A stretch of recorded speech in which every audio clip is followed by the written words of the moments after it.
On today's podcast, we have promotion and marketing executive Michael Plen. Michael's been in the game for a long, long time. A lot of great insight. Michael began at IRS Records. He's worked at A&M. He helped launch Virgin in the United States. They had a lot of success under, Michael's tutelage. He was the senior vice president of promotion for the company for many, many years. We talk a lot about those records. We talk about the launch of Virgin. We talk about his editing skills and the importance of the proper edit for a single in terms of having a hit record. We also talk about the transition to digital and much, much more. You really are going to want to check this one out. Insiders, are you ready? Welcome to MUBUTV's Insider Podcast, where our mission is to educate, empower, and engage artists and music business professionals who are dedicated to having a successful career in the new music industry.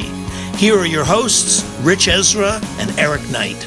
Welcome back, Insiders, to another episode of the MUBUTV Insider Podcast, where our mission is to educate, empower, and engage your music career. On today's episode, we sat down and spoke with veteran promotion and marketing executive Michael Plen. We discussed his time at IRS Records, A&M, the successful relaunching of Virgin Records in the United States, his great editing skills with singles, how he defines artist development today, and some of the greatest challenges we face as an industry, and much, much more. You won't want to miss it. But first, a word from our sponsor. Hey, Insiders. Are you looking to take your music career to the next level? Then you need to know about the Music Business Registry. The Music Business Registry is the leading music industry publisher of the most up-to-date contact information for major and independent record label A&R, music publishers, artist managers, music attorneys, music supervisors, and much, much more. The Music Business Registry is the trusted industry standard and source serving the music business community for over 28 years with the most accurate and up-to-date contact information available. Their titles include the A&R Registry, the Film and Television Music Monthly, the Music Publisher Registry, and the Music Attorney Registry. All of their publications are available in print, PDF, CSV,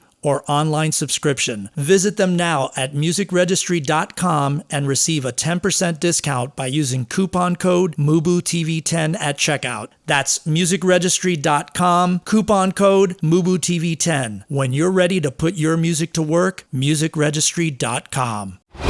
Welcome back, Insiders. Today's featured interview is with a great marketing and promotion executive, a good friend of mine named Michael Plen. Michael's been in the business for, I guess as long as I have, over 40 years.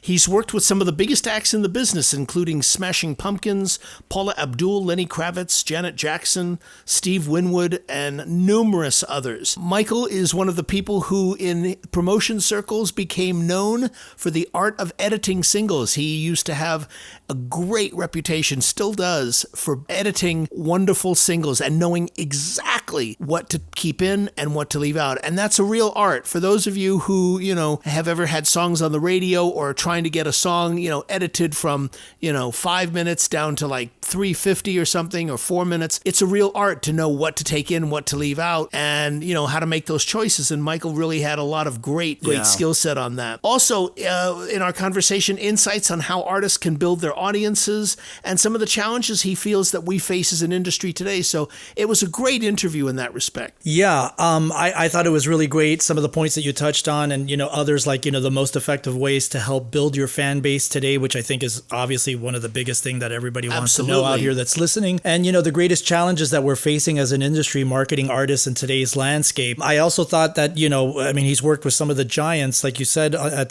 the intro, but working with Richard Branson and Virgin during all of these changes and during that first era when they had that first initial thing, and then they kind of came back, and him talking about how, Richard kind of circled back around after he had that whole thing with the airlines and came back and said, okay, now I'm ready to really have a go at this with the record part. Exactly. Most people don't even remember, that Virgin came to America in 1976. From 76 to 80, they were here. They had a small office in New York, but it never really gelled. It was more for coordination. The acts that were on Virgin were being distributed by other labels, yeah. And Virgin would just sort of coordinate it. So this is also sort of a whole sort of history of, the rebirth of Virgin that happened again in 86, I believe. 86, yeah, where they really took off. Absolutely, and had all that great success with a lot of new artists, not just being fed the acts from England on Virgin, but, a lot of new acts that they signed here in America. Absolutely. So insiders, sit back, relax, and enjoy our feature interview with Michael Plen.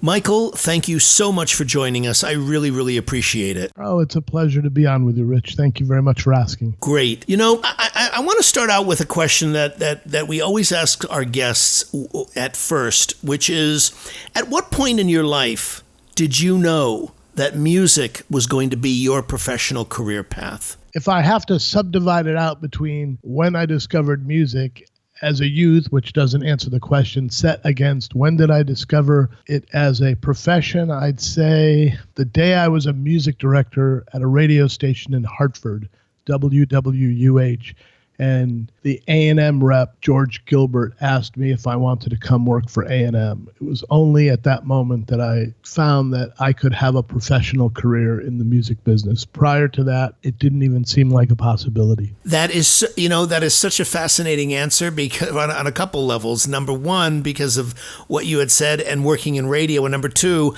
I started at A&M and I worked with George Gilbert. That's so interesting that you would mention him. I haven't heard that name in 39 years. He was our local A&M rep, and he based himself in New Haven, Connecticut. But because our college station had an 80-mile signal, it went from Springfield to New Haven.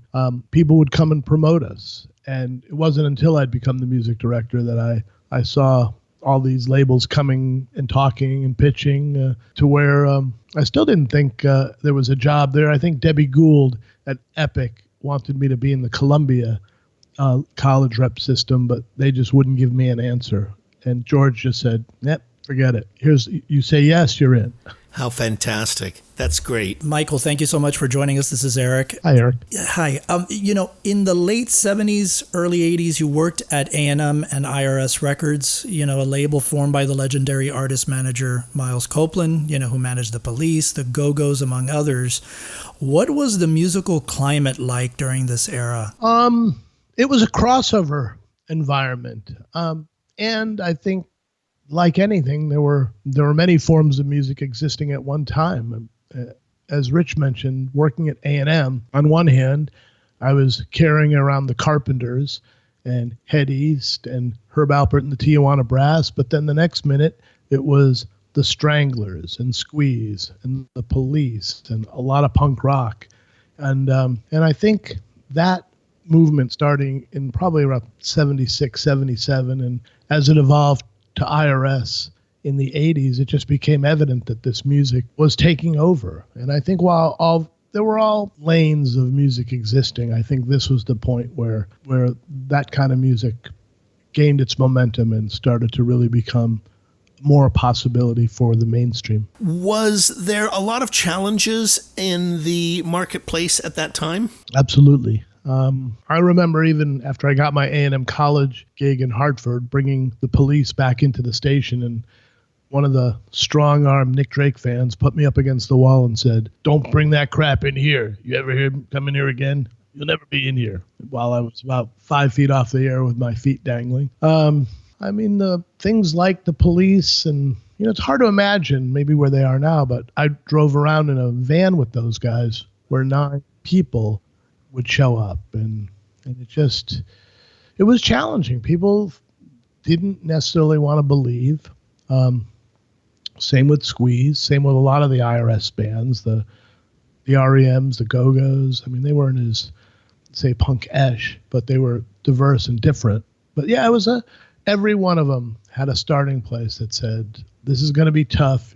They all had the same element, which is they worked hard for themselves, and we augmented that. Yeah, no, absolutely. And I remember, Miles always telling that story about how the Police traveled the country in a van, with that first record when they put it out.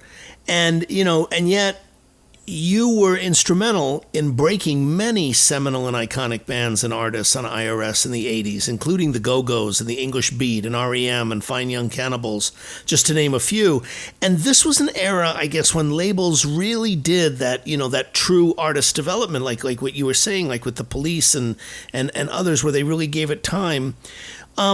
You spoke about some of your, the challenges, and it's interesting because it's so interesting that you would say what you said about that radio programmer reacting that way and doing that to you, because I was just speaking to Eric before the program, began with you. And I was saying, one of the things that was so interesting is that in that era, the consciousness, The resistance. and the resistance was very, much along the lines of, don't play that shit to us. It's like it was viewed as like something foreign. They wanted, Frampton, and they wanted, the strict AOR kind of consciousness in that particular time, especially in like, the mid to late 70s, with Patti Smith and with punk and with all of that. I mean, it was as if you were asking them to play, foreign language records or something. And so, I mean, can you speak to that as far as like the radio consciousness went at the time? Yeah, I think that's a pretty good assessment, what you said.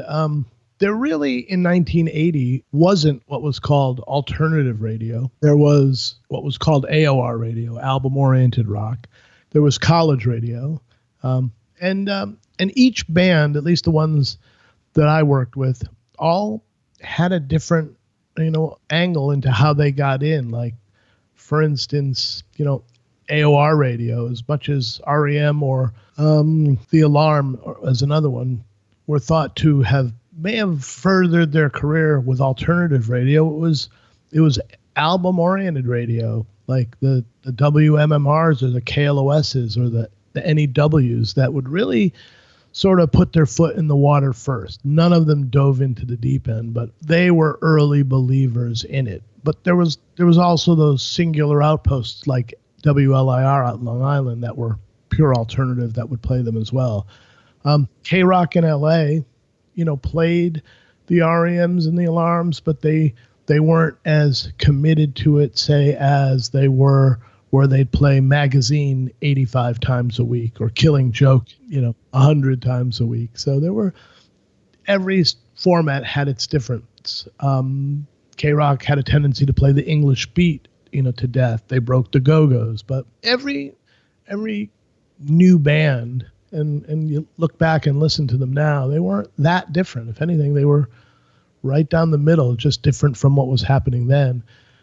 Got to start somewhere in those formatics. And of course, I think the king of them all, REM, was the ultimate college radio band, and I think they've been crowned that for many years. So, and that was really just building a foundation of strength of listeners, fans, that just bubbled up and up and up until it couldn't became undeniable. And I would imagine that college radio had a huge part to do with those bands breaking those acts. They did. I think to some extent, if you marketed it right, you had a college radio station, but then you had to go in and really work the college area surrounding it as well. Because a lot of times the kids who were at college radio didn't want to think that they were part of any other kind of scene, say at Amherst University. They were their college station, but it worked. A lot of times you found that there was no internet. There was nothing more than the signal on top of another overlapping signal from Connecticut, on top of another overlapping signal from Albany. And before you know it, and especially Boston, you could get 10 college radio stations in Boston playing something, and it equaled the power of maybe hearing something on a WBCN or FNX. Wow, that's so true. And what I want to put into context too is that at that time, Boston was an extremely fertile music ground for bands, and it had a very, very vibrant live music scene. I mean, so many acts had come out of Boston, the Cars, and it was a very, very active live scene in that town, not only for the reasons you mentioned with the extraordinary amount of colleges and radio stations, but a very active club scene as well in that era. Absolutely. And you had a lot of leaders who became leaders after, you had Carter Allen was, doing his thing at the MIT radio station, and you had Tammy Heidi doing her thing at ERS and at Emerson, and then Oedipus was the punk all night person of BCN, and he'd be doing in stores with the police in Strawberries on Boylston Street in red hair and pink makeup. So, and then doing the Rat show at doing the Stranglers at the Rathskeller. So, right. There's. Yeah, it was a great community and city that came together to support breaking music. Hands down, I'd say Boston had to be, in my view, maybe number one. Yeah, absolutely. Definitely a seminal city. I mean, people talk LA and New York, but Boston certainly was up there. This was also a time when, San Francisco had its own very healthy independent music scene too, for, not only big acts, but, also a very healthy club scene as well, which, is a conversation for another time, but I was just trying to put it into context based on what you were saying. I think, if you look at the world, and before things could go, it traveled as fast as they could and as far as they could so quickly like they do now, say things that were breaking out of England, they were first reaching the shores of Boston, New York, and quite honestly, the other breakout city I saw very early in all those trends was Toronto. Okay. And Montreal to some extent, but Toronto, since it was the capital of the country. Yeah, very, very much so. Michael, you left IRS to help start Virgin Records in America, and you had known two of your bosses from your A&M days, Jordan Harris and Jeff Aroff. Were they a determining factor in you taking the job at Virgin? They must have been the determining factor in making the final decision, but actually the guy who really put that together was another A&M guy, Phil Quattararo. Phil Quattararo was a college rep with us back at A&M, and he was up in Syracuse, and I pretty much followed him in his career. He went to Buffalo. I took over the Buffalo job when he went to DC, and subsequently he after my success at IRS, he called me up and asked me if I wanted to come start Virgin and with him. And he must have gotten it past Jeff and Jordan, who knew me, and we were friends. But I think that was still at a time when what Jeff did and what Jordan did in the A&R world were like, get a great promotion department, but you guys are downstairs in the rowing. You're shoveling coal. Right, different kind of consciousness then. But we changed that, I think, over years with them, because I think they saw that we helped them pick good choices and delivered on our results. And very quickly it became a very collaborative entity.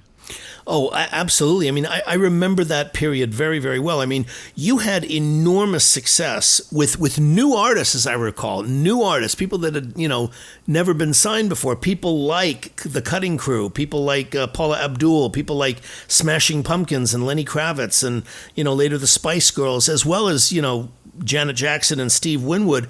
I believe you had your first number one hit with the Cutting Crew's I Just Died in Your Arms. Now, that had to be a great feeling to have broken a new artist on a new label out of the gate like that. What do you remember about the launch of Virgin US? Everything. Okay, tell us. It was great. First of all, Virgin, I'll take a giant step back to rebound very quickly. When you asked me about the music business, my dream somewhere along the way was to work at Virgin Records if I ever could, although I didn't know how. And one day when I was 15, The Exorcist came out, and I snuck into it because it was X-rated, and I built a fake ID, and Lord knows it had many uses, but the most was I got to hear The Exorcist, Tubular Bells soundtrack. Right. Whoa. Which is Virgin, yeah. Wow. Whatever this was blew me away, and I started buying records that were on Virgin no matter what. Didn't matter if I knew about them or not, and became my favorite label hands down. So when we got to starting Virgin, I was like, there couldn't have been a better job. But at the beginning, Virgin in America was really a jukebox of Virgin for the rest of the world, as it was a very universal company or international company would be a better way to say it. So they would handpick songs from all over the world that we could release. And the Cutting Crew was the first. And it just was one of those records. It sounds like you put it on and it's a number one record, or it sounds like a hit record. So we just did what we did. We built a staff. We sent them out on the road. We all traveled. We got people to listen to it. They were encouraged to want to help Virgin start. It wasn't a gimme. And that record took off on its own strength and became a number one hit. Yeah, it absolutely did. And then, the subsequent artists and hits that followed as well. They were all, and there were more. I'd probably say the first 2 years were jukebox records that came from around the world, things that might have been doing well around in England, like Tapao was another one I can think of, Danny Wilson. Right. So many just singular songs as opposed to acts. But then as Jordan started signing bands, you'd see the Lenny Kravitzes and the Paula Abduls and a lot of newer acts that just were right at the beginning of their career, just starting to come up on the release schedule. Yeah, absolutely. The Smashing Pumpkins and that was later. That was a little later on. I think in 95. It was more. Was that in the 90s? I thought that. Okay, I think it was 91, and they came in a very different way. They were really doing well in Chicago, and Phil Costello was our local rep, who's now at ATO Red Light Management, and he was driving around Chicago, and he recognized that they were a popular band and recommended them to Mark Williams. But I think the feeling was that putting them right on Virgin was a mistake. So we put them on Caroline, which was our hip indie distributed label. And the first record, Gish, came out through Caroline with the knowledge that we would nurture this band. And then by the time they had done what we all thought was the best in set themselves up to put Siamese Dream out on Virgin. Right, which had the hit 1979, or no, that was a later album. That was a later album. That was the next album. The next album.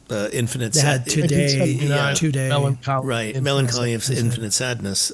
Siamese Dream was more just like the breakthrough, hard ass alternative record, with things like Cherub Rock and Rocket, and establish them as a real to be reckoned with alternative band. Yeah, and it was the first, if I recall, it was also the first of its kind of band on Virgin. You didn't have many acts like that on the roster at that time. No, you know what? I mean, we had hard rock bands, and we had alternative bands, but I think the Pumpkins fused all the sounds in a different way. I think that's why they were successful. Their sound was like nothing else. Billy Corgan had a great harmonized effects guitar sound, and James Iha played his guitar the way Keith Richards plays it to Mick Jagger, and Jimmy Chamberlain was a jazz drummer who brought in a whole different set of rhythmics. And Darcy, I believe, just played. Right. And unique. I mean, It wasn't hard rock. It was edgy. The metal stations weren't looking to play it, and they weren't imaged that way. Right. I think he would always say he was a big fan of Cheap Trick. Yeah. Yes. Well, he was a big fan of hard rock metal too. I mean, he stated it. He's a very big fan. So I guess he kind of fused exactly like what you said, melded all those elements together. I just don't think that, and I vaguely remember different conversations that he just didn't think he would become the voice of the alternative generation, which I think led to a lot of pressure. And but he just did it organically, and it blew up. Yep. It's interesting too. You mentioned Jimmy.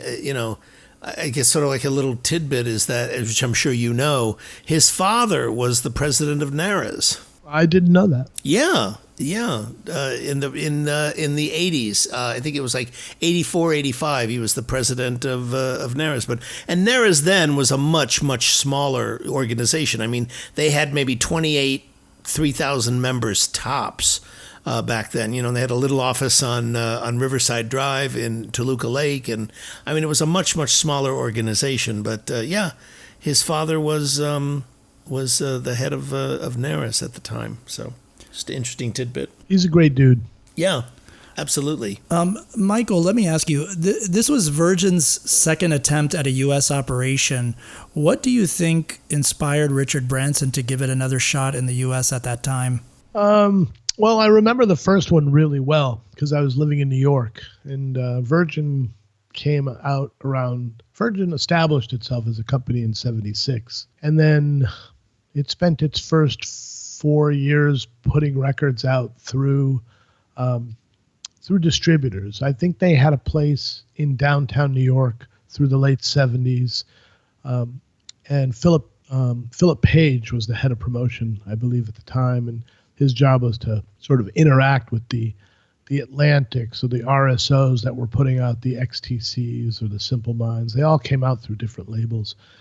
And then by 1980, when I was living there, it still continued on, but I just think it wasn't connecting as a label, and I think it was costing him a lot of money, and I think he wanted to step into doing more for the airline, and I think the airline business took over and fueled him making a lot of money to where he came back around '86 and said, okay, I'm ready to do this thing a new way, a different way. I have the right players that can be a real company.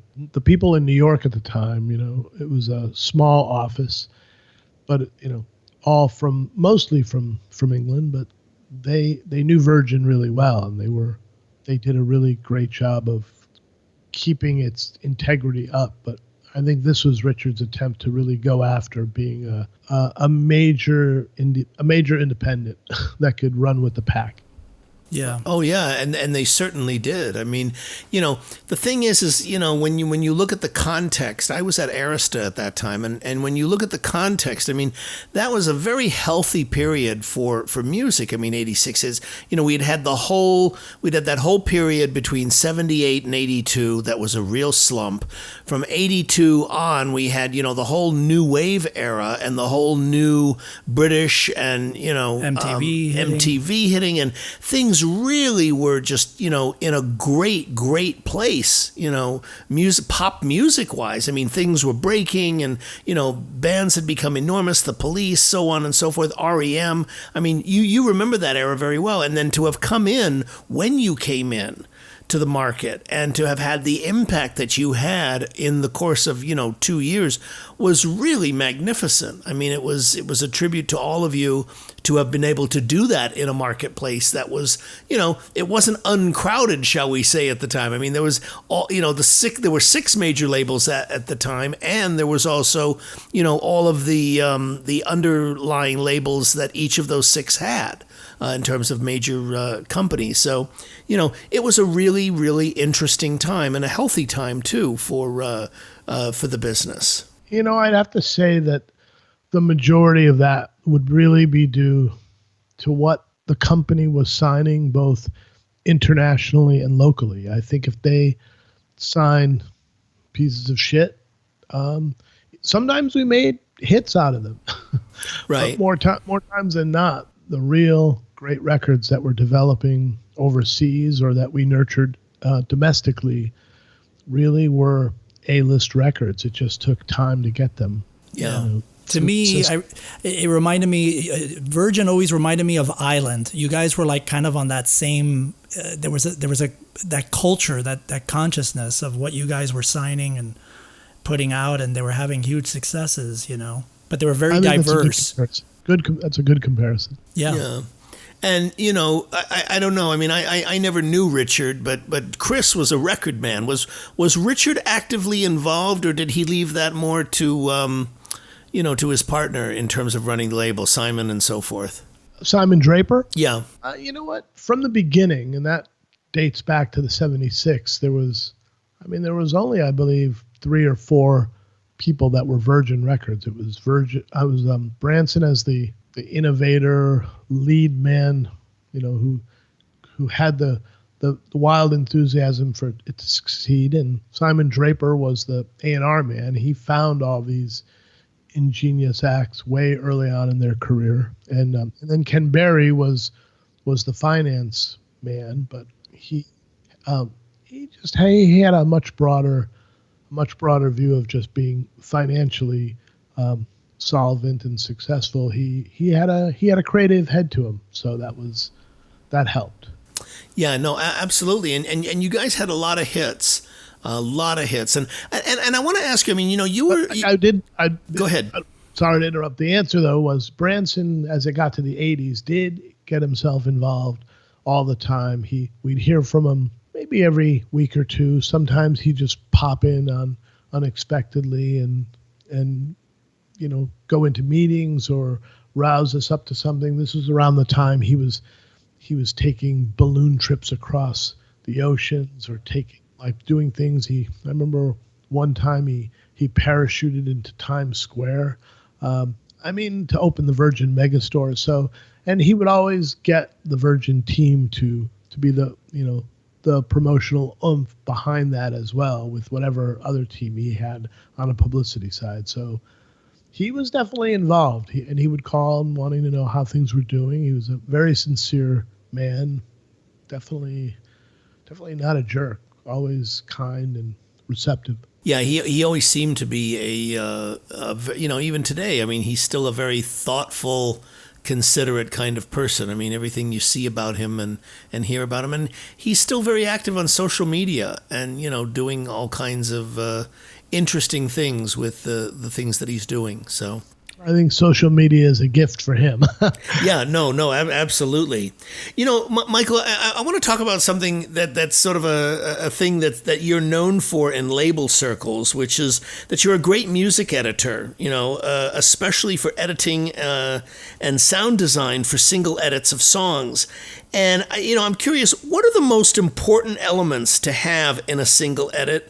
And does genre determine what those elements will be? Genre. Well, I think if the genre being a song, every song has its own elements. And I think the cardinal rule, and this was born out of the college radio experience where I was a news director, a production director, all things that were, that physically I had to create news actualities or record and edit commercials or PSAs for the station. So I got to use the Revox and the Blade a lot. And I applied that to music as I got into the business. But I think the most important thing was never try to make an edit for time. Time was the last element. The key was try to keep all the lyric in as much as you can. Never cut an artist's lyric.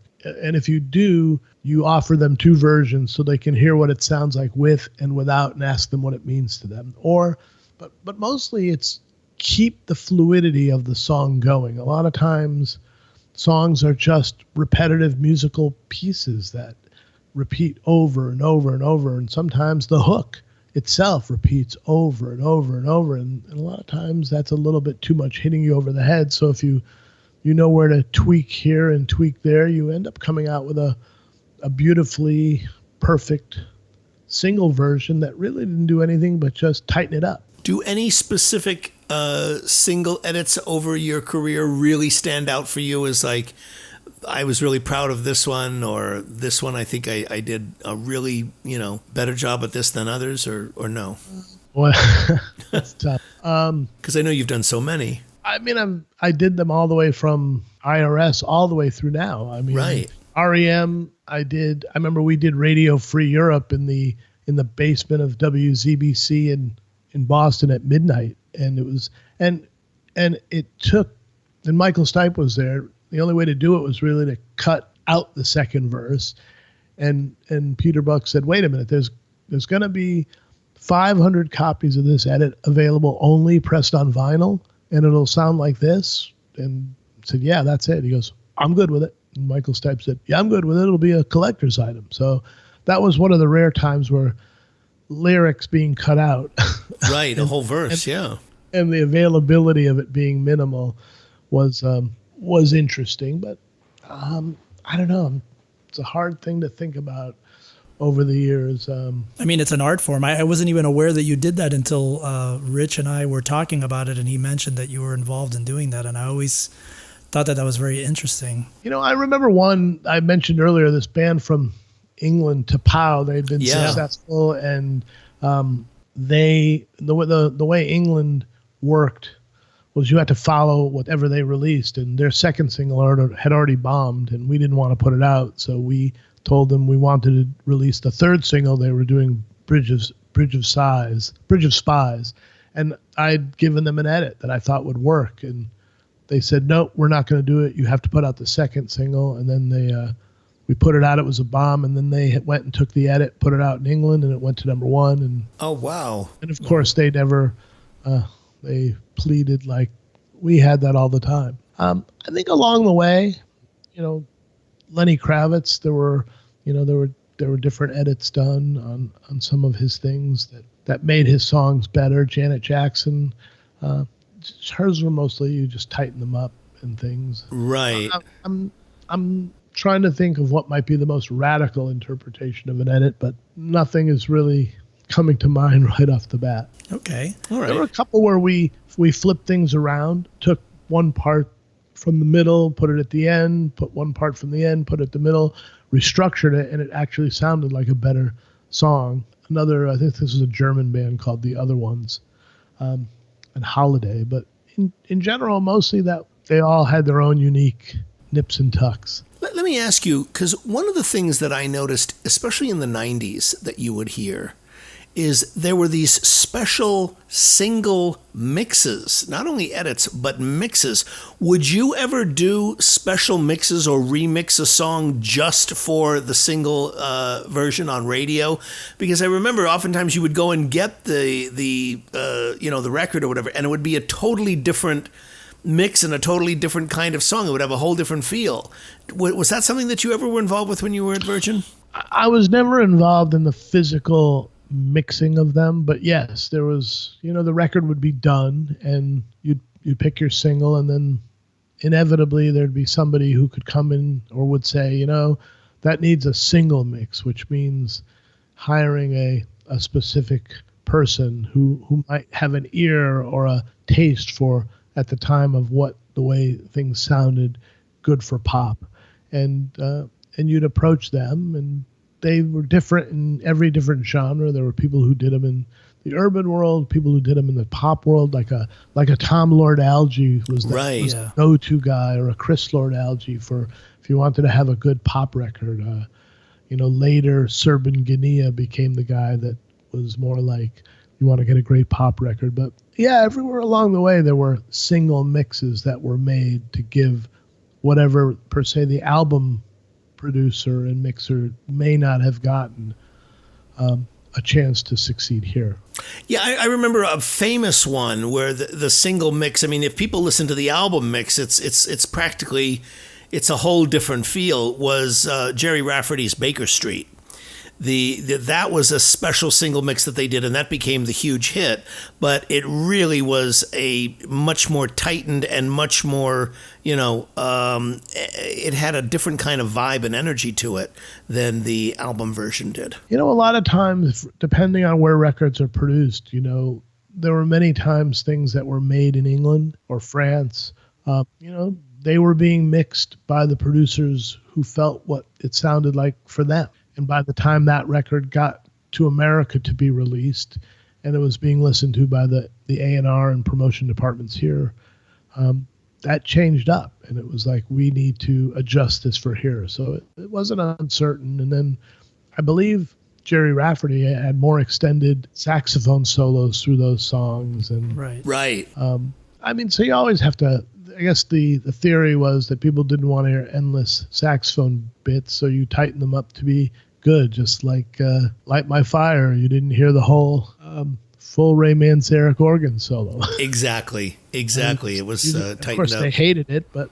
sometimes that's when the producer comes in and says, this is what's going to help make it successful. And ultimately, I think the key was, and I use that to many artists, is that it will drive them to your proper version. So try to put yourself beyond that. Let that the introduction. Hey Insiders, we hope that you're enjoying our featured interview. Before we dive back in, a word from our sponsor. So hey Rich, tell me a little bit about the Music Business Registry. Well, what we are, Music Business Registry is the leading contact directory. We publish all of the most current, accurate, and up-to-date contact information for the music industry. We do directories for A&R. We do directories for music publishers. We do directories for film and television music. We do directories of artist managers, and we do directories of music attorneys.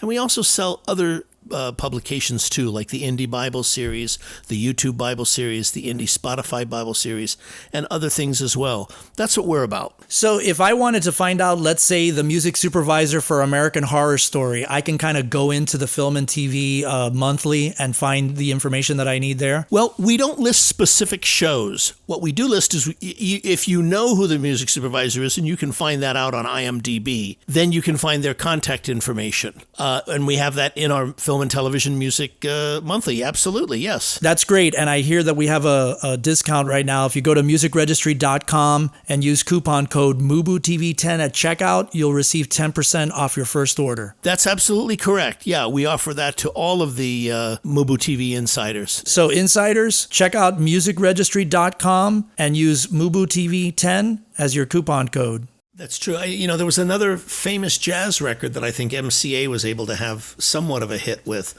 by the Crusaders called Street Life, which was a 10-minute or 11-minute song on the record with Randy Crawford, but they did an edit, like a 3-minute, 30-second edit. Do you remember that song? I don't. Okay, yeah. It was the thing that made her a star. It was the very first time the Crusaders, who were a jazz, that. Yeah, that they put vocals on their record. And it was a huge hit. The guy who wrote all the Winwood stuff, his name is escaping me now, the lyric writer. Will Jennings, thank you. He wrote the lyric, and it's a great, great lyric. I mean, Will Jennings was one of the great, great lyric writers. And I remember seeing, because when he did The Ark of a Diver, I think that was the first thing he did with Winwood, was the Ark of a Diver record before coming to you guys. But when Steve came to you, I mean, a lot of the stuff with Higher Love and things were also songs that he wrote as well. The Winwood stuff was great. I'd say the just offhand, I'll take a minute, but like back to the edit thing, was there were Lenny Kravitz's Fly Away. There was at a time when rock was not working on pop radio and people were reluctant to play it, even though it was doing well. And a programmer up in Portland, Oregon took the slap bass funk middle and put it on the front of the song and said, I'll play this and add this record if you let me use this edit, which had the bass. So I asked him what was his theory behind it, and he says, well, coming out of rhythmic urban records, if I go into an urban sounding slap funk bass, it might actually have a chance. And of course Lenny was like, why do they have to fuck with my music? And it's like, oh, you know what, let it just be. By the time this breaks Fly Away up and out, he'll be back to the original anyways, because people will probably go, why aren't you playing the original? Right. But that was an example of where. And it turned out to be his biggest album ever. So yeah. That song and album definitely. That huge. has its own podcast. Yeah. Michael, let me ask you: is this a healthy period for the music business and for new artists wanting to build a career for themselves? I think so. I think like with anywhere along the way, the music industry has only gotten better through its ups and downs, and now the technology allows anybody to do anything.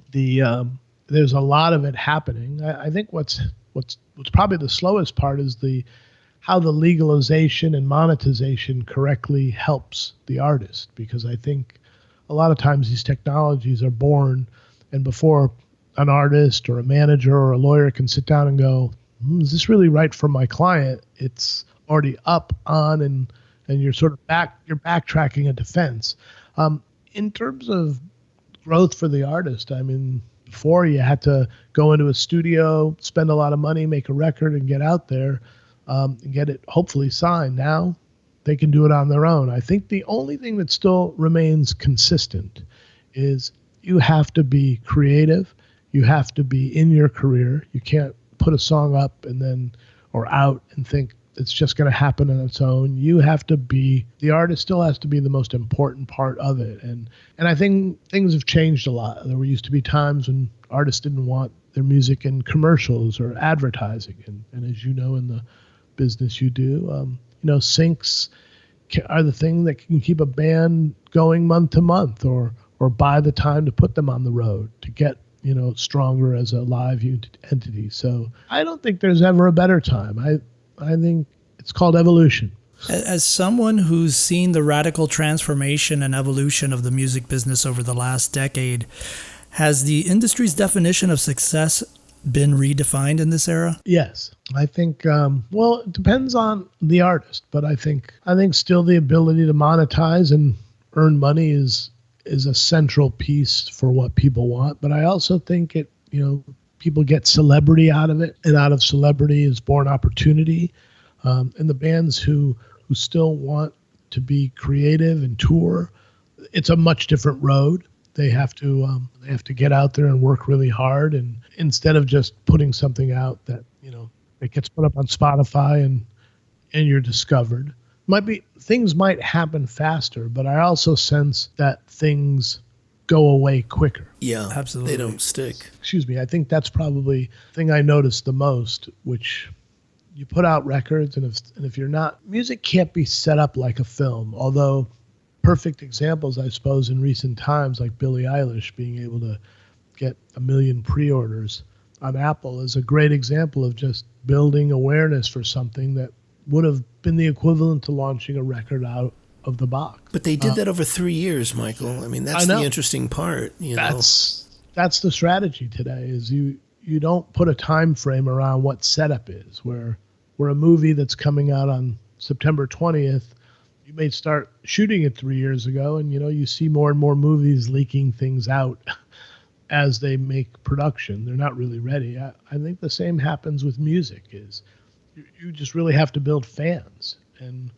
that comes with multiple releases. It's a good thing to release songs. Radio doesn't necessarily like it that way per se, because they want to dig their heels into something that's going to provide a chart value or a research continuity. But for the artist, they just need to keep putting out music that grows their fan base, which ultimately leads to their success. You mentioned radio, and I'm curious. I mean, in the era of streaming, in your opinion, Michael, how has streaming changed the way we market music today? I think programmers. I think there are a lot of programmers in radio that are incredibly successful curators of music. And I think managers and companies maybe look at streaming as something that's hitting the Excel sheet immediately. So you get a spin or spins in Spotify,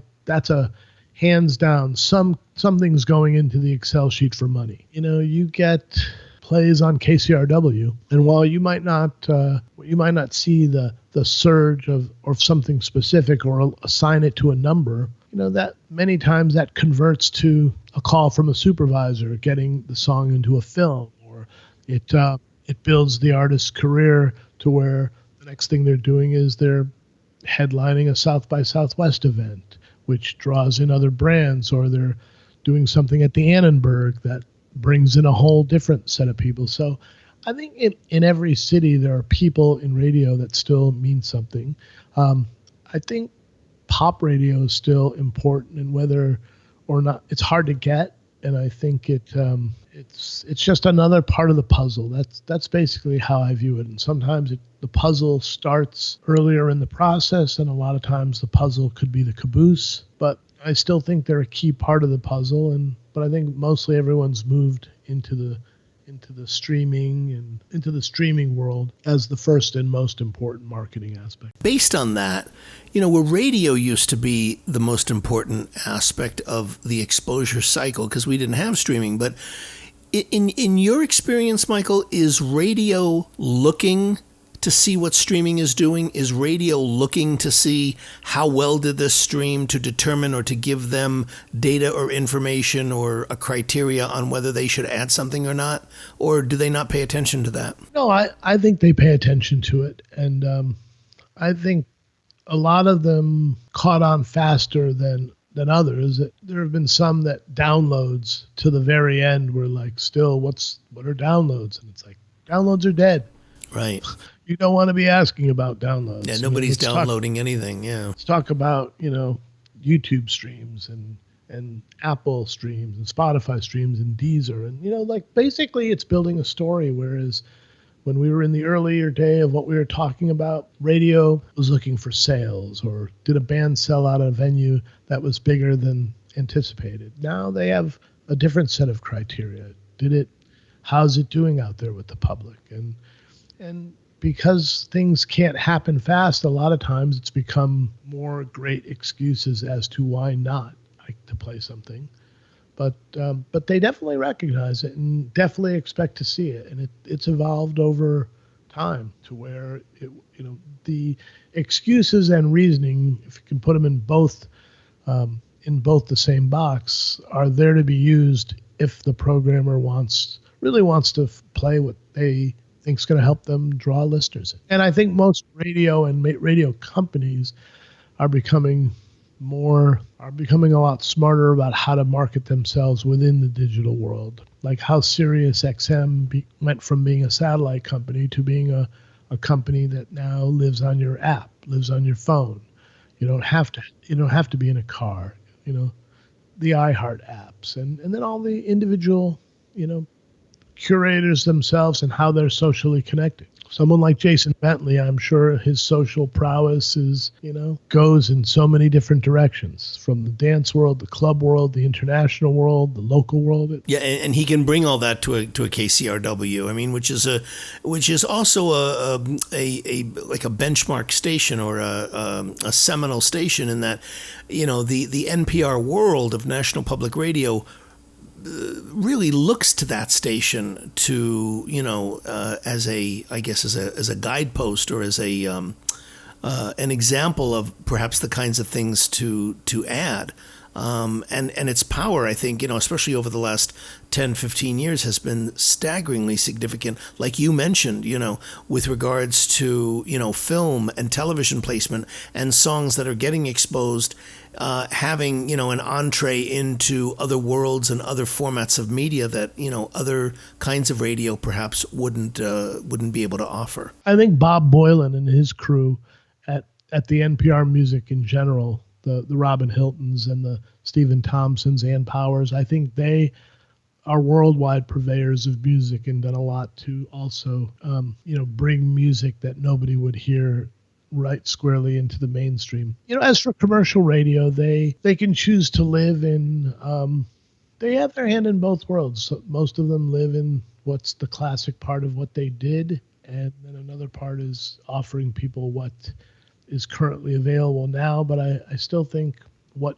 attracted me when I was a kid to wanting to be on radio was the personality, the people who presented you the music. You hope that they were credible enough to give you a good guidance in what was out versus somebody who can just put on 60 minutes of music and never say a word. Yeah, and they did, because in the days that, you and I are around the same age, and when growing up, in those days, the DJ had an enormous amount of power and freedom in the selection of what music was actually played on the station. Well, more and more of them are coming around, and quite honestly, if they're coming around via like online or via podcasts or whatever, I think you just have to stay in tune with that.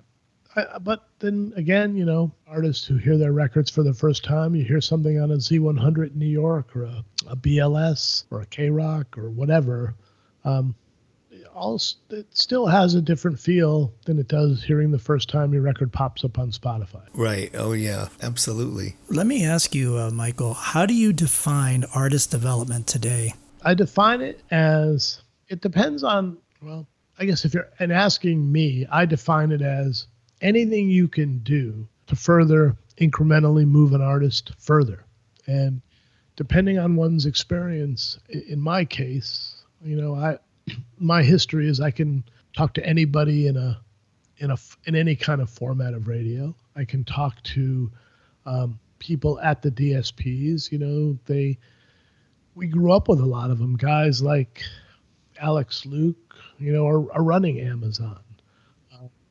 Julie Pilot was working at the high school radio station in Seattle when I first met her. You get a tour that goes out there. There was an act recently that I was working with just before I'd left In Grooves, where very exciting that they were signing the label, and when the record came out, streams didn't really do what they wanted, and here was the band left to have a 60-city date, and we just started churning it out city by city, finding him opportunities, making friends. Things started happening, but the rest of the marketing team was on to something else that might have been happening quicker. So I think artist development is sticking with something much longer than what the immediacy of what the socials are telling you. It's building a landscape and a foundation for yourself, whether it be through a podcast, through a television show, through a live appearance, through a sync. That's really thinking like a manager is artist development. You don't let anything stop you from, as long as it doesn't hurt you as long as it doesn't hurt your credibility by doing something. I think that's what artist development is moving the needle forward, small and large. Michael, you went to work for one of the leading, 21st century music marketing and distribution companies, which was In Grooves. And my question to you is a two-parter on that. How much of the company's creative philosophy was driven by gut versus data and analytics? And the second part is, what were your biggest takeaways during your time there? Well, when I first got there at the beginning, I was hired away from the Fader to run a services division by Brian Mead. So it was actually people within the distribution company that wanted a fully realized marketing plan as put together by a team of 5 that Brian Mead had developed, which integrated with the rest of In Grooves, which was at the time, the beginning of more, it was earlier on in the Spotify DSP days. So we were a good collaboration, and there was a lot of creativity. And then after he left, and Bob Roback took over, Bob Roback turned, for the good, In Grooves into an analytics machine. He likened it, I think, on a number of occasions. He held up a Thomas guide and said, I don't know how many of you in this room know what this is, but this will tell you how to get to where you're going. But then he held up a phone with Waze on it and said, but this is what In Grooves is. We'll tell you what's happening, where, at any time, problems, stops, starts, detours, accelerations, and it was a great, I thought it was a great angle to promote. But, there was a lot of creativity within In Grooves for what they, when they collaborated with their acts. I think you can only handle so many. It's a distribution system, so there's the smallest of small to the largest of large, and a lot of times things were blowing up out of nowhere. You'd come in on a Monday and there'd be a Latin act that would have uploaded a song on Saturday morning against all the rules of what DSPs want, and it'd have 2 million views, and it'd be like, whoa, we better check into that. So, but they were extremely creative, and I found that many of those departments and people really knew exactly how to work within the framework of what they were supposed to do. But they were music people at heart. I found that it wasn't clinical. It was more creative. Even though the whole process was much more about data, you had so many. I guess the question I'm concerned with is more the idea that the old model of distribution was about selling goods, and it seems like the new model of distribution is about bringing attention to an artist or reacting to something that the marketplace has told you about, and having the tools and the insights to be able to do that. Yeah, I agree with that. I think in a lot of cases, labels put their records out through distribution, and it's much like the way it is anywhere. You're hoping the label has a plan as a label on how to launch their artist. They're they're looking for the distribution company to make sure it's adequately arrived at all the DSPs, so it is available to be sold or monetized. But once the label and the artist kick something going, your label rep and the executives are supposed to come together and help you, magnify that view and accentuate it. And some managers and companies know how to really blow it up for themselves and help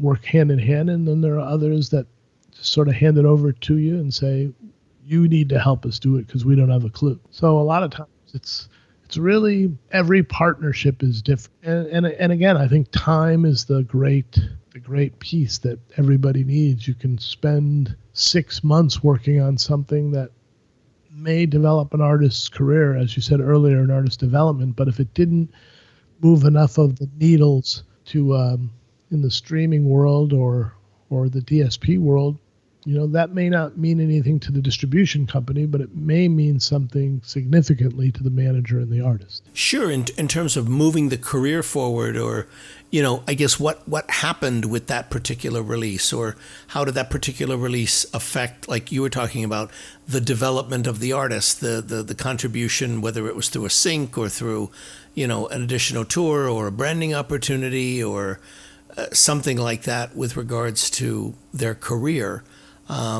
Oftentimes those things are, they're incremental, or they're hard to get a hard picture on in the immediate time. I think with anything from a distribution company, and I'm saying this as somebody who worked at labels my whole career, and Ingrooves I found to be an incredible education into what was now. And what I was allowed to do there was more of an artist development function, both at the beginning and at the end. But I think, the amount of time you can spend on something, they have to pick and choose the things they want to champion, and with the hopes that they see results consistent and timely, or something else comes along that will take their view away. Whereas a manager can spend failures and successes and just keep adding them up and keep moving them in another direction. How would an Ingrooves determine who they were going to work with, or what things they were going to put through their company and what things weren't? I mean, was it a company that was available for hire, or would they make the decision to say, this is not really for us, or yes, we really would like to get involved with this project? Or how did those decisions get made? They were made by the creative people in Ingrooves, the Amy Dietz, Dave Roberge, head of labels, Lloyd Hummel, worldwide head of sales, and Bob, I presume too. There were deals that would come through, and then ultimately it was more like, do we want this? It served more like an A&R function. Yes, we could distribute this, but what's the upside of us to gain? Versus, this is a good possibility. It's a good business investment. We see it from the amount of releases this label will have to the possibility of these artists from this label expanding. And they took risks, and then there were things that came to them that were solid, full-on, successful, and they pulled those too. But there were plenty of things that were presented that just didn't get put out, not for anything more than perhaps they didn't think it was something they could do a good job on and didn't want to put their time on that. But it was definitely a proactive decision, and probably based on relationships as well. I presume if somebody had a strong relationship with the creative team and wanted a shot at, I really would like to work with you guys, then as with anything in business, there's always an exception to every rule. Right.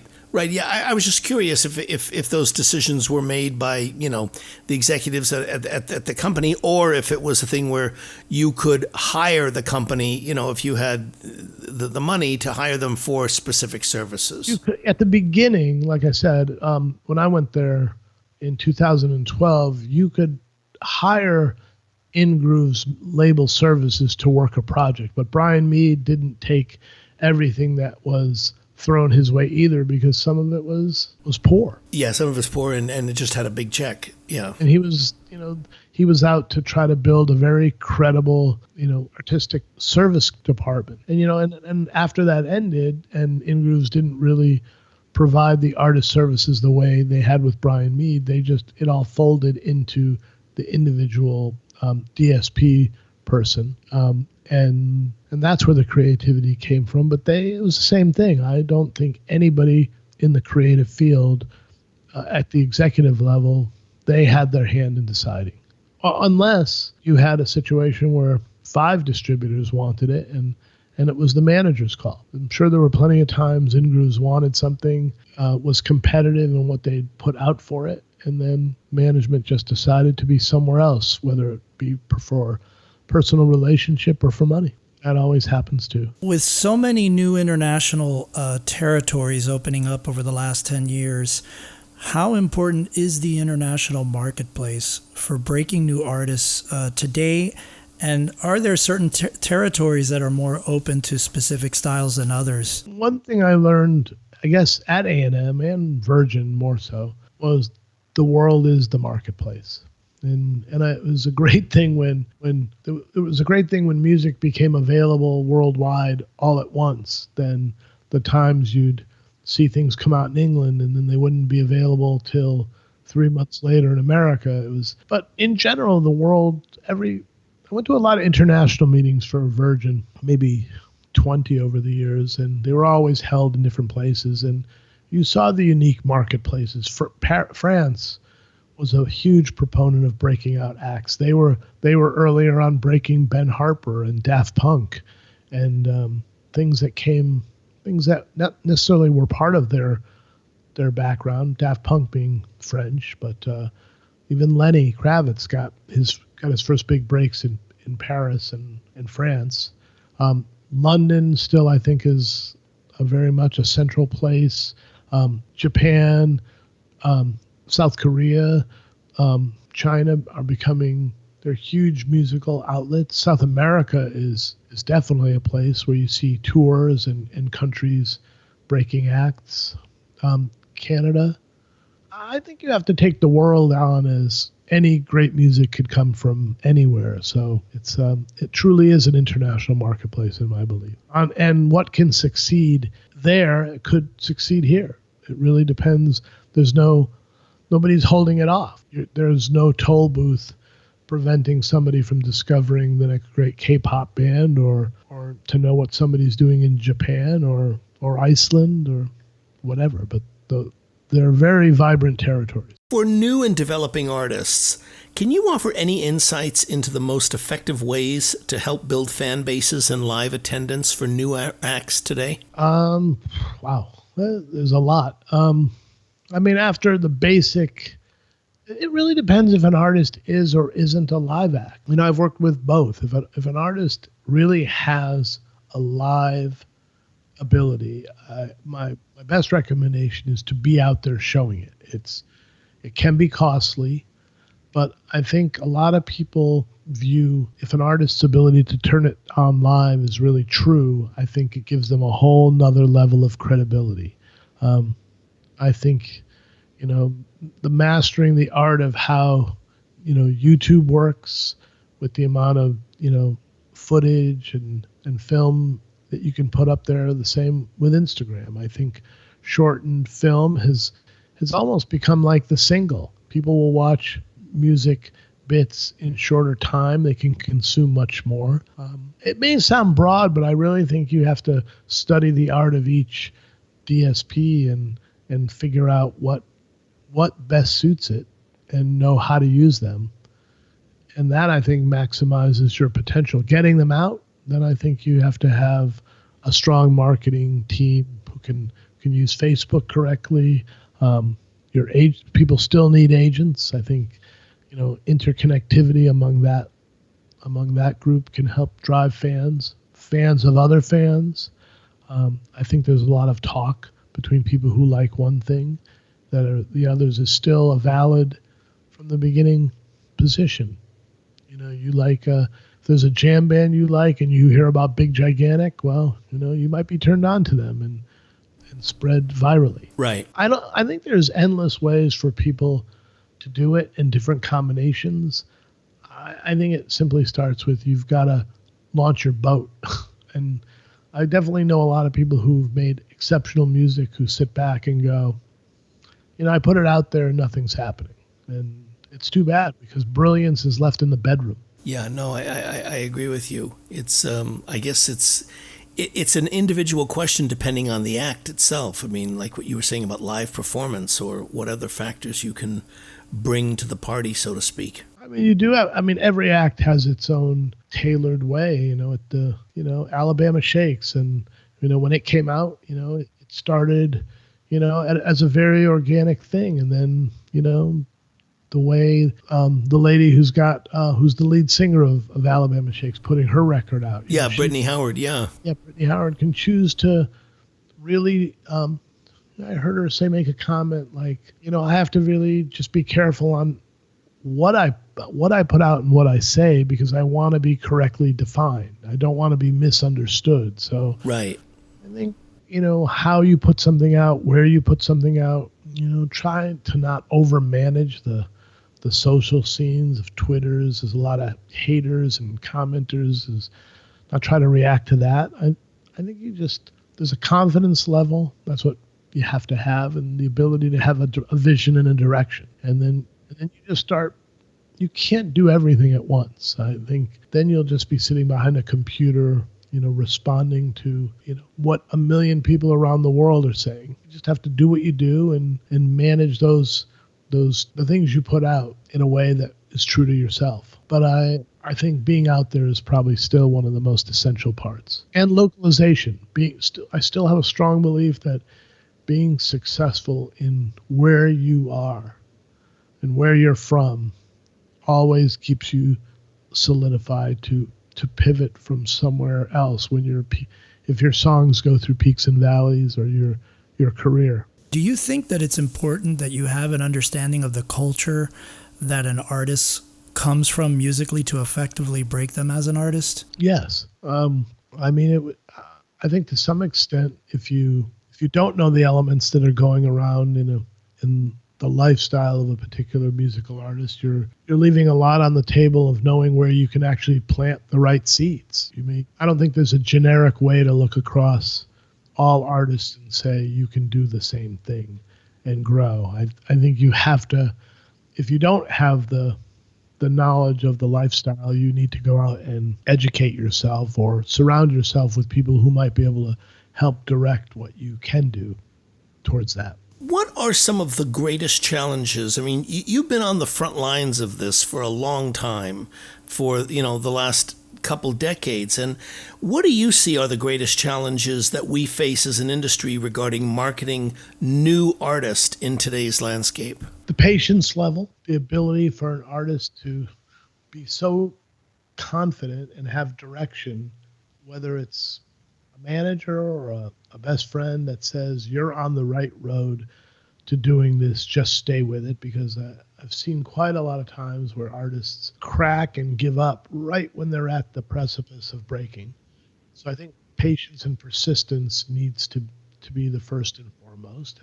And I also think they need to just continually challenge themselves. Don't be afraid to flub it. Don't be afraid to have to retract, or sometimes maybe they don't need to apologize. They just have to defend what they're doing is them. But the difficulties lie in the fact that the internets and the DSPs are the great equalizer. Everybody can be up there. Everybody's got access to art tools. Everybody's got access to musical tools. So pretty much it all comes down to creativity and the ingenuity of how you launch that. And there's so much of it. I think understanding it all, how, Marshmello can go inside a game and launch a live concert within a game and draw, the thousands of people that he did. That's a marketing opportunity that perhaps most people didn't think of, or even if they did, could they have applied it to their own act to make it work? I think every artist has got to know his own scene. Yeah. Definitely. Throughout your career as an executive, are there any books or films that have really resonated with you professionally speaking that you could recommend to our audience? Well, I'll always default to saying that it's probably good to read Don Passman's book. Yeah. At whatever stage it's in, and certainly now in a digital world, it'll update much quicker, because I think what artists tend not to know, and even young up and coming managers don't know the law and what power they have in maintaining rights and even what you get paid. I mean, so I always think that book is probably the most basic. Yeah, all you need to know about the music business. Other books, I mean, other than, singular books about individual artists, that I've read over the years that just helped me want to be in the music business, like the first Clive Davis book that he wrote, not the post Arista one. I have a great Clive Inside the Record Business. Yeah. Yeah. I mean, the one he added on to after his success at Arista, I thought was, added his whole Arista career. But I remember being a 15-year-old and reading the Clive Davis book when he was going to the Monterey Pop Festival and going to Woodstock, and going to that as somebody who basically did what you were asking earlier, just being out there in the scene and seeing what was going on when it was a much more youthful time. I still think youth reigns supreme when it comes to what's up and coming. I mean, for me, I always tended to lean towards, autobiographies and books about people and how their life was. Ben Sidran wrote a book called Black Talk that talked about his roots in jazz. Films, I mean, I see a lot of films. I think I'm a huge soundtrack fan. But as it relates to the business, not sure. I mean, there have been things about the music business, but I tend to look at more of the business, say like The Player. Altman's The Player was something that I think back to, or I don't know, just things that were different in the way they looked and how they integrated sound into it. Things like Tron, as an example. Sure, a very innovative movie. I'm not sure I can dig out for you.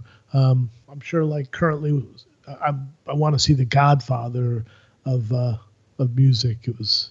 That's a very good documentary on Netflix. Yeah, that's something I'm looking forward to seeing. That talks about, and I'm remiss in the man's name. Clarence Avant. Clarence Avant. Yeah, who just took the whole world and how he played a part of it. I'd recommend something like that, even without seeing it. It's going to be great. Yeah, it's an interesting documentary. I watched it about 2 months ago, and you really get into his whole life, even prior to the record business.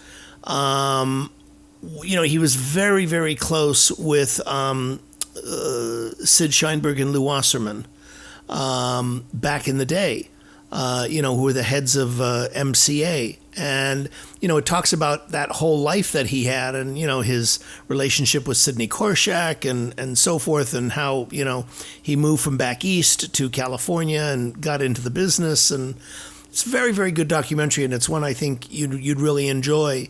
Yeah, it's queued up to go. I think by the time I get to where I'm going at night and putting something on, I tend to watch things in pieces. It's hard to watch things all the way through all the time. Right. Yeah, no, I totally get it.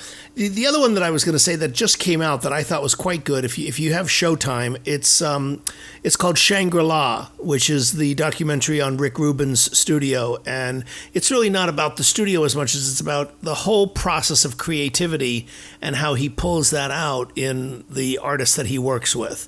And I thought it was just one of, that's it's easy to say, but it's a hard thing to do well on film. And I thought that documentary really captured that particular process for musical artists very, very, very well. Well, I haven't seen it, but I can speak to the ethic of Rick Rubin and that studio in general, because where I lived up until recently, we lived a quarter of a mile from Shangri-La Studios in Malibu. And there were times where I'd go down to the studio. I remember meeting Monsters of Folk down there, Matt Ward and Conor Oberst and Jim James, when they cut a record for Shangri-La Music with Air Off and Steve Bing. And just the ethic of the studio itself was very much, it was a place where you were away from everything. And then I believe Rick Rubin bought it. Yes. After that, and then he totally ripped it apart, gave it higher ceilings, gave it his Zen approach, and that's pretty much everything that I know about Rick Rubin. Is that's his approach to making music, is put the Zen of everything into the environment and the approach. Yeah, and let the artist, tap into their creativity without any kind of interference. Try to remove all of the elements of interference for that process. And it talks to a lot of artists who work with him, and you get to see that process in motion. So it's very interesting, I think, for music business students and people who are interested in making records. I like the Zappa documentary. I thought he had a great balance between perception of what they thought he was musically, besides being a genius, but also, covering a lot of the things he did in, when he had to go before the government and protect the rights of artists. I thought was a really good documentary to see that showed a different breadth of the music business too. I never did see that one. What's it called? It's just, I believe it was just called The Life and Art of Frank Zappa. We will put that into the show notes for you, so that it's there. Let me ask you, Michael, what advice would you offer someone who wants to pursue a career in marketing and promotion of music today in the business? As a performer or as... No, in marketing and promotion, who wants to do what you do in the music industry? I'd probably offer the same advice I think I've offered all along, because I don't think it changes unless you can do it yourself on your own. I have a strong belief that if you're doing something on your own the way you want it, unfiltered, undirected, and you're confident in being over here on the left while everybody's playing on the right, my belief is if you're doing it well, all those people on the right are going to say, what the hell is he doing over there on the left? That sounds interesting. And you bring them to you, and then you have much more control over how you enter into the situation. Or you could pick a place that you think you'd like to work at and say, I'd be willing to start at the bottom end of things and try to just get in the door, being somebody that's around the people that you want to work with the hopes that you're recognized and you're talented enough to move up through the ranks. I think, to me, working someplace that you want to be, you can never really start at the top. So you either have to come or even in the middle. So I think the best place would be an entry-level place. It depends on the patience factor. So many people today just don't want to wait to build a career. I also see people don't work at the same place very long either. They're jumping. So I'm not sure I'm applying an old school perspective to it, but I think if I wanted today to go work at a specific place in the marketing world, I'd say I want to go work at that management company because they've got the best acts that I love. So I'd go in and try to start helping them and hopes that they recognize my talent to the point where the next time they needed something, it became a paying job. And then you can prove your worth. Yeah, precisely. I mean, that's how so many of us got started. So mostly I think the thing I said earlier is if you're able to do your own thing and make enough noise with an act or a process that gets noticed, I think that gives you a different kind of leverage to enter into a new situation on your own terms. Requires much more independence and much more chutzpah. Professionally speaking, what have your biggest mistakes taught you? My biggest mistakes have taught me to sometimes listen to your first instinct as most times they were right, and other times right when you think you're making the right decision for whatever reason you think, and it turned out to be wrong. Take a step back and make sure you've reevaluated all angles of your decision, because a lot of times things you hear for the first time, you make first impressions, they leave lasting impressions. And I found sometimes not making decisions on things when the first time you're presented with them. I found over a period of time, a week, a day, 2 months, all of a sudden your perspective changes, and then you would go, geez, I actually feel opposite of what I did. That was a mistake. So I need to change my course and follow something else. My biggest mistakes have been, I think, being sometimes too quick to draw an analysis. And when I did take the time to really study that analysis, always ended up making a better decision. But one thing I did learn was, in sitting in all those marketing meetings and when you're around, was better to have an opinion with conviction than being one of those people sitting there saying nothing because they don't want to have the finger pointed to them that said, you said it was going to be this way, and you're held accountable. I think making a decision and having an opinion and being able to defend it puts you far ahead of the rest. Yeah, I would totally agree. Michael, let me ask you, for artists and for bands who want a career today in music as artists, they want this for their profession, what advice do you have for them? Write as many good songs as you can. Doesn't matter whether they're good or bad. Just keep writing. And again, if you're able to go out and play, do that. Collaborate with as many people as you can. If you can work with agents, that would be great. I know it's getting tougher for agents to want to take on acts because they're 20, it's a 24/7 job managing a new act that doesn't bring money. But I just think be as visible as you can across all these platforms that are available to you, because everybody listens or views something different. And you never know when somebody's going to catch you on a YouTube or an Instagram or TikTok or whatever. I think playing to those elements is the best chance to get exposed, and including radio. I still think that what we said earlier, the non-com community, that's out there, plays a big part. The press and blogs still play a big part in it. I think there's too much for one singular person to do, so I just say do as much as you can that puts yourself out in the world, that allows you to send things around or be discovered. Unless there's a manager who sees you live and says, that's phenomenal, I have a vision to how to broaden that. That's the only other way that you're discovered that way. And I think that's a much more credible way to be discovered. Or you become a writer and write for somebody else and take the Sia approach.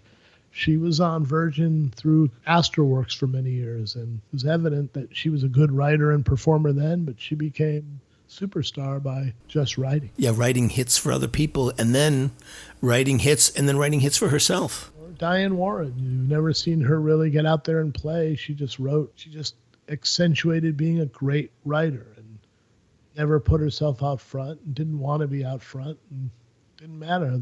The quality of material and the money that she made back from it just allowed her to keep doing her vision. That's probably it. At least start with a vision. Yeah, very much so. It's like literally if you just say, I'm going to just float out there and wander the sea of music and marketing, you could very easily end up in the Indian Ocean, 1,000 miles from anywhere. But if you have a goal and a vision, I think that's the best two pieces to start with, and make your goals realistic. Michael, I can't thank you enough for taking the time to do this. I really, really appreciate it very, very much. We both do. Yeah, thanks so much, Michael. No, I'm thrilled, and I thank you for the kindness over all the years we've known each other, and that's truly appreciated. I can't say thank you enough. Well, thank you. Wow. That was a great one. Yeah. Michael is really one of the great record men, and I've known about Michael and actually worked with him, but I didn't quite know him when I worked at the same company at A&M. He was at IRS at the same time. This was going back to 1980. Wow. When I first got in the business as an intern for A&M Records, A&M, when he was there and then went to work for IRS, which was a new fledgling company. They had just gotten the police, and they were, up and going and working. So it was a very, very interesting time. Yeah, absolutely. It was interesting when he talked about Virgin's second U.S. attempt. I didn't even know myself, so it was new to me listening to that story. I didn't realize that there was a second attempt, and you could probably elaborate more since you were in it during that time. Yeah, well, Virgin had started in 76 and was based out of England. Right. And they had a U.S. office. They didn't have a full-fledged label. They had a U.S. office, which was basically out of New York, but they were all licensing deals. Right. So they were licensing the stuff to different labels. Exactly. So the person in the U.S. office would coordinate with Atlantic or coordinate with Island or coordinate with whoever the U.S. label was. In those days, it was very, very common to give different territories an artist. You may have an artist like Pink Floyd, for example. Pink Floyd was on Columbia Records in the United States, right? But they were on EMI throughout the rest of the world. The rest of the world, right? They were on Virgin in the UK, but they were on Atlantic, or they were on Island. Almost like Queen. Queen, I believe, was on EMI around the world, and then here on Elektra, and then when the deal ended, with to Hollywood. Exactly, that's the same kind of principle. Those kinds of situations, given that digital is so prevalent, it's not so common.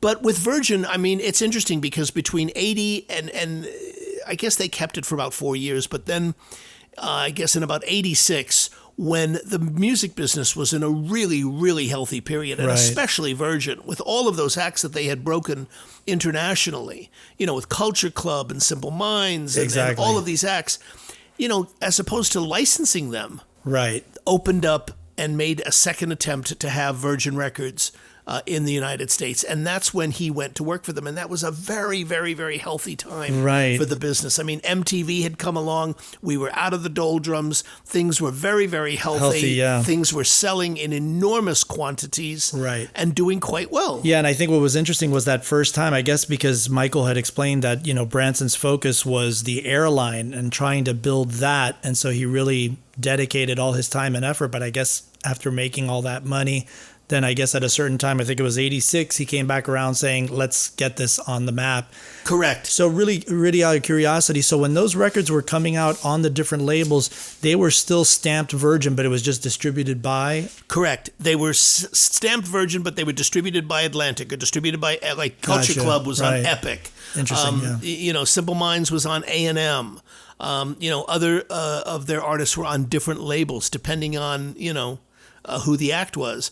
And then, the interesting thing is that when he opened up Virgin again in the United States, he also had a very, very strong, healthy domestic A&R team. Yeah. So it wasn't just international acts that was helping them stay afloat. I mean, after 86, they had, Paula Abdul, and they had a lot of very, very big successful records domestically on their own that they had signed, nothing to do with the overseas operation. One of the things that I thought was really, really fascinating about this interview with Michael was he was immersed in the world of coming up with the music edits for singles. And I thought that was fascinating how he was talking about that. Absolutely. I mean, I loved when he talked about, the thing is you never edit for time. Right. Very, very rarely do you ever edit for time.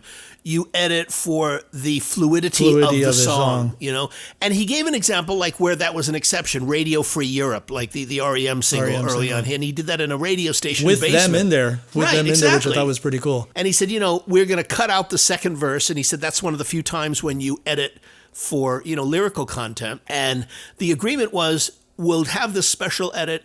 It'll only be, pressed up for 500 vinyl copies, and that'll become like a promo item.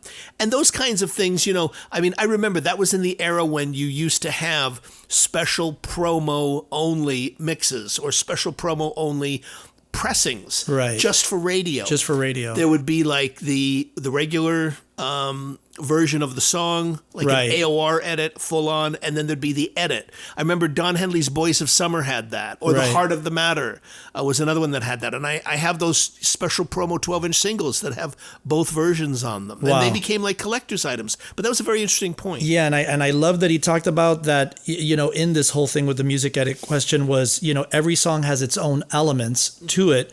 And, he came from that world of radio and news where he had to do that, where he had to edit. And so he brought that expertise into the music thing. And so I thought that was really interesting. And, I just thought it was a really great point.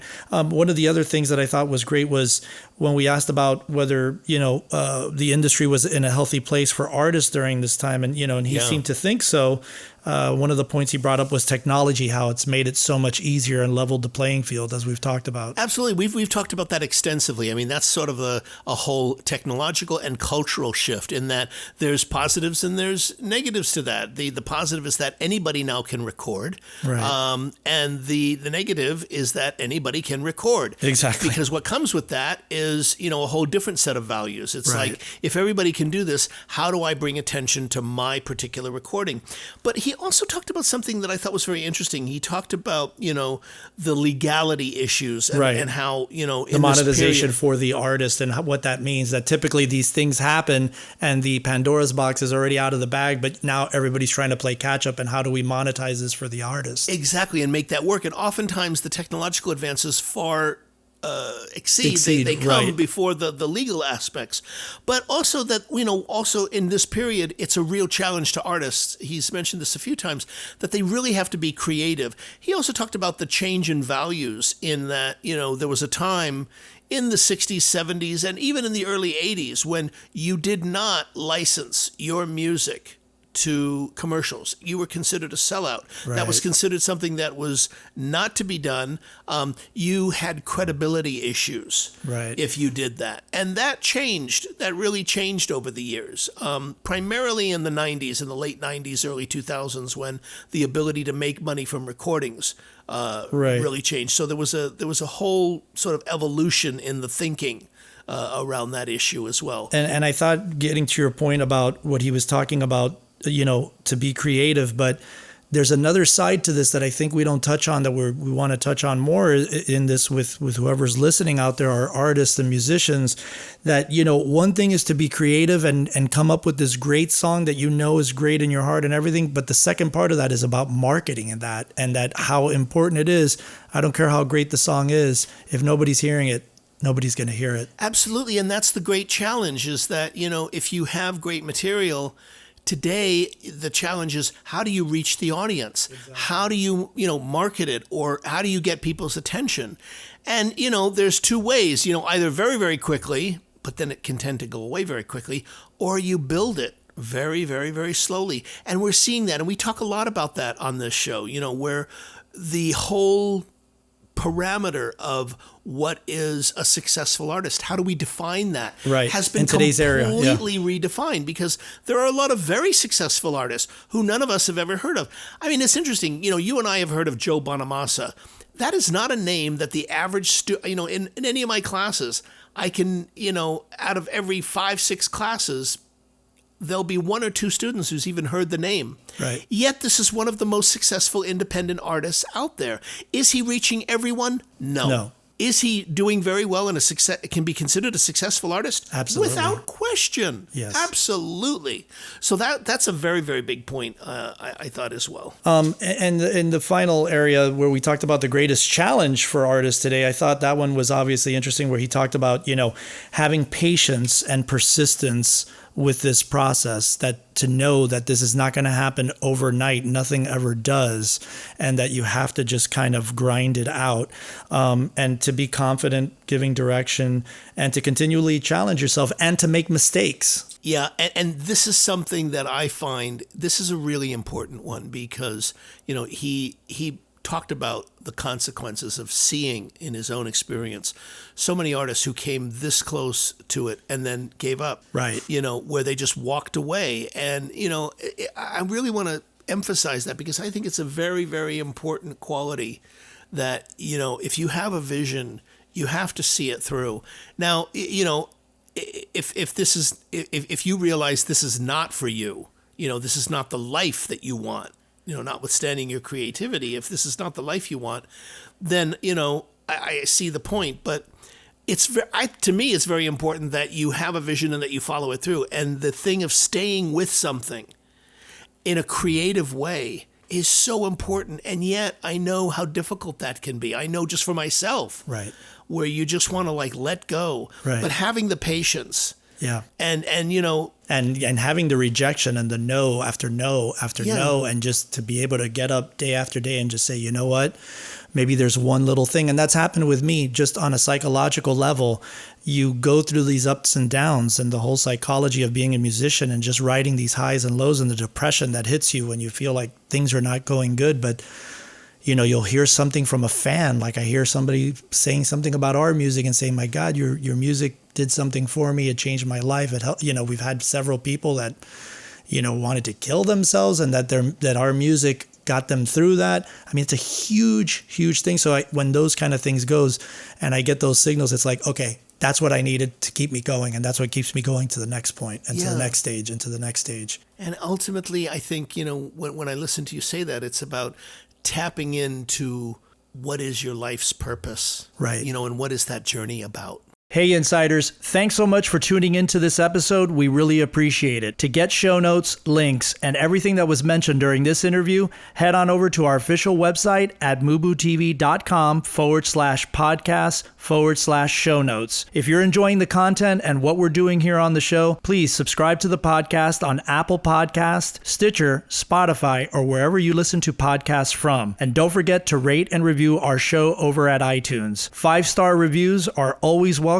and help to ensure that our podcast stands out on the top rated and new and noteworthy charts on iTunes in our space. You can also find us on social media at Facebook, Instagram, and Twitter, all ending with the handle MUBUTV, which is spelled MUBUTV. Don't forget to catch our flagship show, the MUBUTV Insider Video Series, airing every week on YouTube at youtube.com/MUBUTV. This show was produced and created by Rich Ezra and Eric Knight. This show would not be here if it weren't for our amazing team, which are the following: interview editors Sarah Nissenbaum and Alex Taylor, show notes and transcriptions by Jani Chang, Nicole Capodoglo, Lilia Owens, and Sarah Nissenbaum, theme music by Disciples of Babylon, and be sure to tune in next week for another episode of the MUBUTV Insider Podcast.